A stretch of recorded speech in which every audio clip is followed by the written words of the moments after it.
Hello, you're watching Video Game Subscription Wars. I'm Sam, and I'm here to give you a taste of the best RPGs on PlayStation Now. Have you heard about the channel? Here I cover and compare video game subscriptions and all the games they have to offer to see which is the best for you. If this video touches you, or maybe you smell something funny, please let me know in the comments below, and if all that makes sense, let's get on with the video. It's the second part in this series on the best PS Now games, and I've got my work cut out for me today. There are dozens of RPGs on PlayStation Now, and each game takes dozens of hours to complete. To narrow things down, I've made my RPG criteria to be any game in which you gather experience to level up your character, earning new items and abilities, skills, that kind of thing. I think that's what a game needs at a minimum to be classed as an RPG, but I'll admit that it's a very broad genre that has lots of variables. That means for this video, these games didn't make the cut. Even though you're probably not wrong in calling them an RPG, you don't level up your character, so they're out. Don't worry, we'll get to them, just not today. And the same goes for JRPGs. There are, again, so many on PlayStation Now, and I was trying to cram so much playtime into each day that the thought of turn-based combat was just, it was too much for me. That brings me to my last point before we get started. I'm about to cover 13 games, and the average time it takes to play just one is almost 18 hours. Full disclosure, I haven't, one second, I just worked this out and I've already forgotten. I haven't spent 234 hours playing these games this week. But my time spent playing was so condensed that the kind of niggles that you might find stretched over a normal playtime of 12 hours, you know, when you have breaks for sleeping and eating and socializing, I found in half the time. So I'm hungry, I'm tired, and I'm alone, but I managed to bring you this video this week, so it was all worth it, really.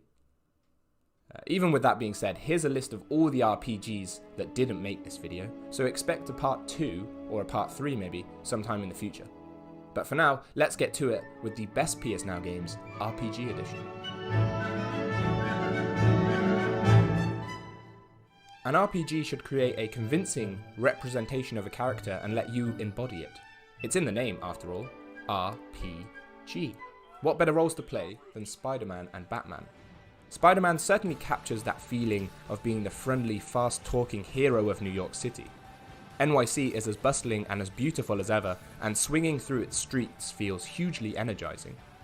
It takes some practice before you can do it with style, but a little persistence and you'll get the hang of it. Spider-Man's excellent and varied movement lets you zip through your superhero to-do list, beating up bad guys, helping citizens, photographing landmarks, and collecting backpacks. Wait, so these are all your backpacks? You have 55 backpacks? Boss battles serve up some variety between the groups of street thugs, but to be honest, Spider-Man doesn't have the most memorable set of villains, barring Dr. Octagonopus. You lock up the Kingpin at the start of the game, and after that you better watch out for Rhino, I guess? Oh, look out, Vulture is here.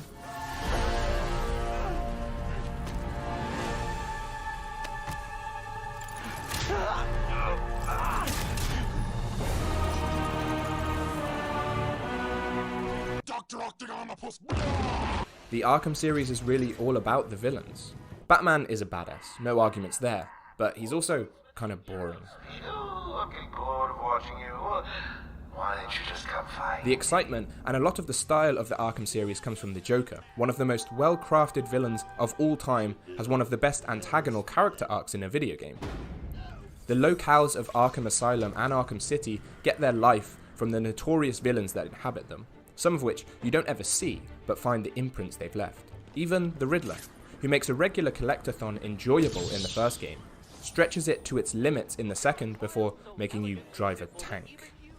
Actually, that's a common theme in Arkham Knight, and I kinda hate it, but they conclude the Joker arc nicely, is what I'm trying to say. Apart from the Joker tank. Gameplay-wise, Spider-Man and Batman are very similar. Both boil down to traversing the city's skylines, stopping every now and again to beat up groups of goons on the ground or pick them off from the rooftops. I'm not recommending one over the other, this isn't a Marvel versus DC debate, but you really should have played the Arkham games by now, and Spider-Man is only on PS Now for 3 months, so there is that. It took me at least 5 hours to make my mind up on Bloodborne. where I fluctuated between admiring and despising its very concept. In the end, the best thing I can come up with is that it's the most addictive game on this list. You have no idea how many times I've walked through the same areas of Yana. I have no idea how many times I've done it, trying every conceivable route and playstyle, but each time met with the inevitable sight of death. All my blood echoes lost, and all that time wasted. But Bloodborne takes a different form in the moments you're away from the game. In the safety of my imagination, I can beat Bloodborne. I can replay levels and see how I could do things differently, how I could upgrade my weapon and change my gear. And it's the conceptual gameplaying of Bloodborne, and any From Software title, that leaves you wanting more. And when you do actually succeed, there's no greater sense of achievement quite like it. It quickly fades though, and you're immediately on to the next round. And unfortunately, I can't commit to the 100 hours it would probably take for me to beat this game. I'll get to it, but we must move on. At the other end of the spectrum, you have the most over-the-top combat in a video game. The entirety of the Devil May Cry series goes balls-to-the-wall ridiculousness, while somehow managing to avoid being obnoxious. If you're new to the series like I was, I'd suggest Devil May Cry 3 as it's a prequel story, and arguably the best game in the franchise. So I guess I'd recommend it if you're familiar with the series as well.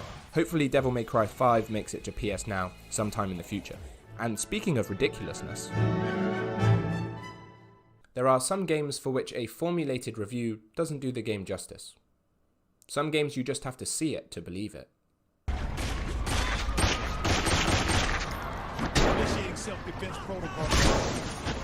Honestly, don't actually play this because the game is terrible, and it doesn't even match my criteria for an RPG. To be honest, I just put it in here for the joke.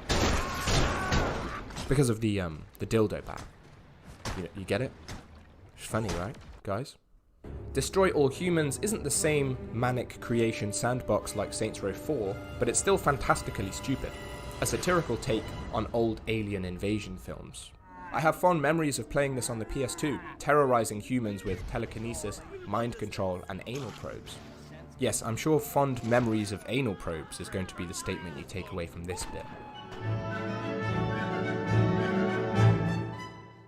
It's the nature of modern-day adventure games to include vast open worlds filled with trivial things to do and errands to run that provide you with just enough XP to make them worth your time. Both these titles offer that, and both have Shadow in the title. Shadow of Mordor borrows 95% of its combat from the Arkham games, using rhythm-based strikes and counters to build a combo meter that triggers special moves, or silently picking off foes one by one. The same way Batman stacks his utility belt with a dubious number of gadgets, the part Ranger, part Wraith Talion learns several powers over the course of the game, which in fairness have more game-altering potential than a few extra batarangs. Shadow of Mordor's defining feature though is the Nemesis system, which is basically a procedural orc generator built to shake up the usual groups of anonymous thugs. It doesn't avoid it completely, but it adds some personality to your cannon fodder and gets more complex in the late game once you learn to bend the will of orc captains and turn them against each other. I find it really hard to judge Shadow of the Tomb Raider on its own merit. The final chapter in the latest Lara Croft reboot, I can't help but compare it to the first two games. After 2013's Tomb Raider reshaped the Lara Croft mold into something new and gritty, 2015's Rise of the Tomb Raider upped the stakes in excellent fashion, developing Lara into a three-dimensional character and providing the biggest and best puzzle-based tombs in any Tomb Raider game. Shadow of the Tomb Raider upped the ante yet again, but the only thing to show for it is Lara's kill count. You go on an absolute tear, making Uncharted's Nathan Drake, of which Shadow has taken clear inspiration from, seem like a pacifist in comparison. The consequence of your bloody actions is the focal point for the story, to be fair, and it almost goes somewhere, like they toyed with the idea of turning Lara into the villain but couldn't go through with it. And the reboot ends with Lara Croft just as much the thrill-seeking adventurer as in previous works, but it kinda feels like that thrill is for blood rather than treasure. Vampire makes you choose between your duties as a doctor and your urges as a vampire in early 20th century London. If you can set aside your morals, suckling on humans gives you the XP needed to level up and unlock a host of neat upgrades. But taking innocent lives through your vampiric embrace will decrease a district's health status and potentially plunge it into chaos. You can earn more XP by learning more about an individual before you embrace them, which is where Vampire's moral balancing act shines through.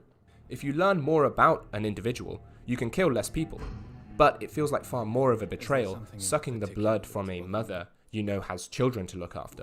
As a vampire, you must satisfy your thirst for blood, but my thirst was for XP.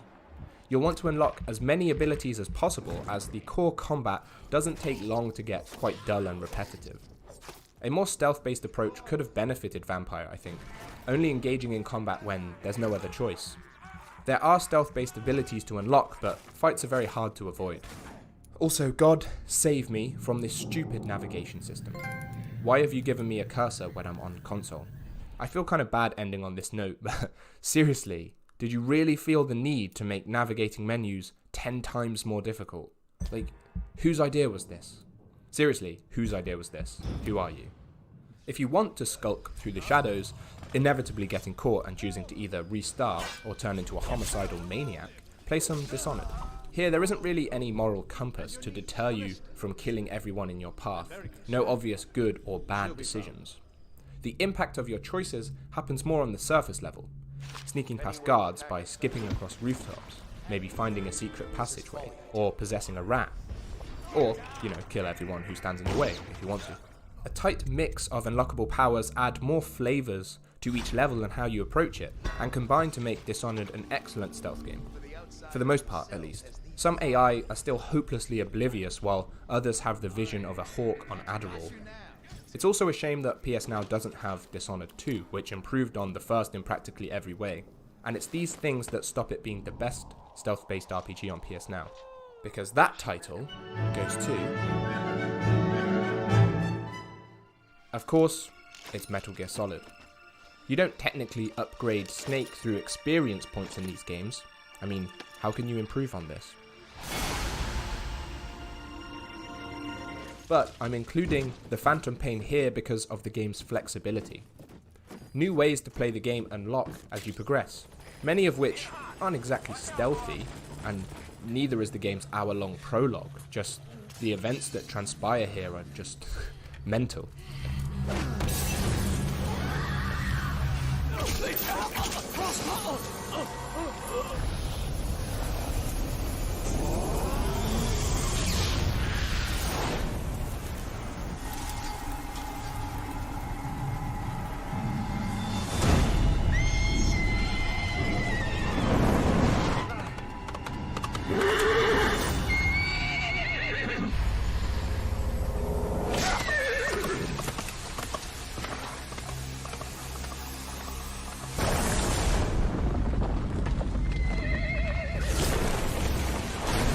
But it's still Metal Gear, so espionage is the intent. But it's not your only option. Far from it. You can plan out your equipment before dropping into a mission, selecting the right camouflage and non-lethal weapons to sneak in and out, using cover to remain undetected. Or you can pick everyone off from a distance using precision weapons. Or you can call in for backup and let them do the heavy lifting for you. You can do things the old-fashioned way. Or the slightly less old-fashioned way.